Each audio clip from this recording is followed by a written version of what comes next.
Bonjour à tous, je suis Laura du Rat Curieux et aujourd'hui je vous présente 5 bonnes raisons de faire lire votre enfant.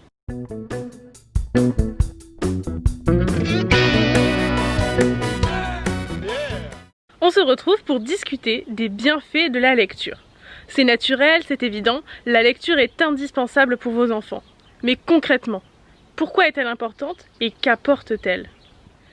Avant de vous parler des 5 bienfaits de la lecture, je vous invite à nous retrouver sur Facebook et Instagram pour retrouver toutes nos actualités, concours et même les sorties de podcasts. Oui, parce qu'on a aussi un podcast, grâce auquel on raconte des histoires du monde entier.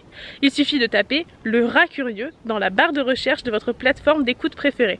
Vous pouvez le retrouver sur Podcast Addict, sur Apple Podcast.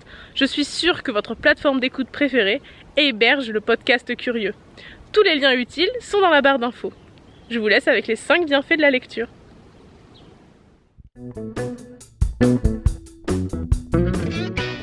Le premier bienfait que je voulais partager avec vous, c'est le pouvoir réconfortant de la lecture. La lecture, c'est hyper réconfortant parce que ça fait un petit cocon, un monde à part, un monde dans lequel on est tout seul avec les personnages. Ça nous permet d'oublier toutes les émotions qu'on a traversées pendant la journée, que ce soit des émotions positives ou des émotions négatives. Ça nous permet de mettre toutes ces émotions-là dans un sac, de fermer le sac et de les mettre de côté. Pour mettre en place une habitude de lecture, il vaut mieux le privilégier le soir. Tout simplement parce que, souvent, le soir, on aura plus besoin de réconfort que le matin. Parce qu'on aura eu toutes les émotions de la journée. Un enfant va vivre énormément d'émotions dans la journée. On ne se rend pas compte, mais ils en vivent beaucoup plus que nous. Ils sont contrariés pour moins que nous, ils sont contents aussi pour moins que nous. Et donc, mettre en place une habitude de lecture au coucher, ça va leur permettre de décompresser de la journée, d'oublier leurs émotions négatives ou leur excitation, parce que la journée a été incroyable, et ça va favoriser un endormissement plus paisible. On sait à quel point le sommeil est important pour les enfants. Donc on sait que l'endormissement doit être paisible pour avoir une qualité de sommeil supérieure à un endormissement, à un sommeil suite à un endormissement qui sera un peu plus mouvementé.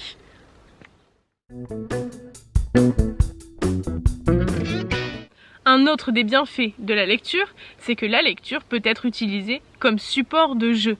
Alors pour les enfants en dessous de 6 ans, c'est évident. Il existe tout un tas de livres à texture, de livres sonores, de livres pop-up. Vous savez, ces livres pop-up, c'est ces livres où quand on tourne les pages, ça révèle un décor en 3D absolument magnifique. Chez le Rat Curieux, pour les plus grands, pour les enfants au-dessus de 6 ans, on a décidé de créer un jeu de société à réaliser soi-même. Avec l'histoire Viens plonger avec nous, dans laquelle on découvre la faune et la flore sous-marine, nous avons décidé de proposer aux enfants un jeu de société à réaliser soi-même, dont le but est de sensibiliser à la préservation des fonds marins. Vous pouvez retrouver tout ça sur le site Le Rat Curieux, le lien sera en description.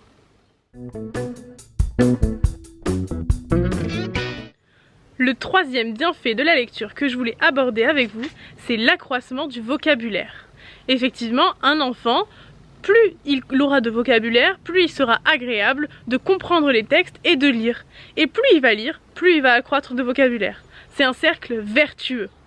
Et à partir du CE2, la majorité des nouveaux mots appris par les enfants vient de leur lecture personnelle. C'est donc indispensable, vous le voyez bien, que l'enfant continue à lire des lectures personnelles alors qu'il grandit, c'est-à-dire à partir de 8 ans.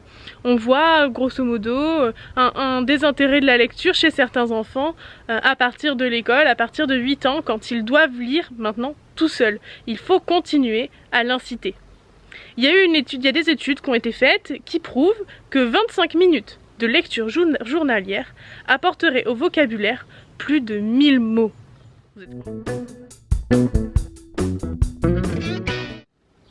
Le quatrième point que je voulais aborder avec vous, c'était l'amélioration de la mémoire.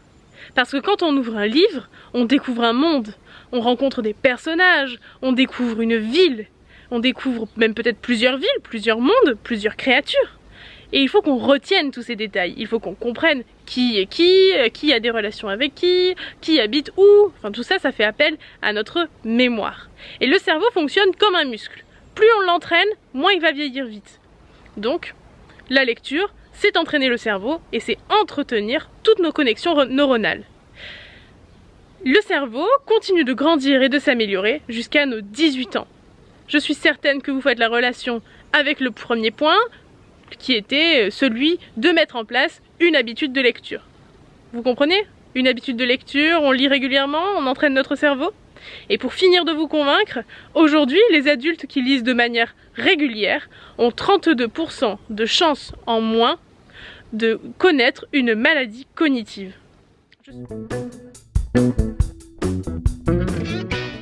Le cinquième point que je voulais aborder avec vous, c'est le développement de l'empathie. En effet, quand on ouvre un livre, on rencontre de nouveaux personnages, lesquels vont être confrontés à des situations particulières.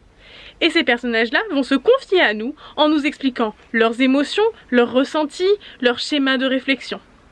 Et ainsi, quand on va être confronté dans la vraie vie à une personne qui aura une réaction qui de premier abord nous ne comprenons pas, nous allons pouvoir nous remémorer tous les personnages que nous avons rencontrés et nous allons comprendre parce que nous avons eu d'autres visions, d'autres schémas réflexifs que le nôtre. Et en somme, la lecture, ça développe notre intelligence émotionnelle. Là vous êtes convaincus. Après 5 super arguments, je sais que vous allez faire lire votre enfant. Voilà, c'était les 5 bienfaits de la lecture que je voulais aborder avec vous. Si vous voulez des conseils, une vidéo conseil sur comment donner envie à son enfant de lire, n'hésitez pas à mettre un pouce en l'air en dessous de cette vidéo. Effectivement, il existe plein d'autres bienfaits de la lecture. N'hésitez pas à les lister en commentaire, je me ferai un plaisir de vous répondre et de discuter avec vous. Sinon, on se retrouve la semaine prochaine sur YouTube et sur les autres plateformes telles que Facebook, Instagram ou alors les plateformes d'écoute de podcasts. Et jusque-là, soyez curieux.